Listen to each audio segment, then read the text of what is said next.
phone call, 911, got a call that a plane had gone down here. It appears to be a single-engine aircraft there. You can see it's on the bottom, sitting on the bottom there right offshore. And there's a Miami-Dade police helicopter that has arrived here on the scene.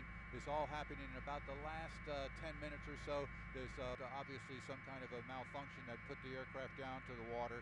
And again, as we said earlier, they were able to get out of the aircraft, and Beach Patrol folks responding, obviously witnessing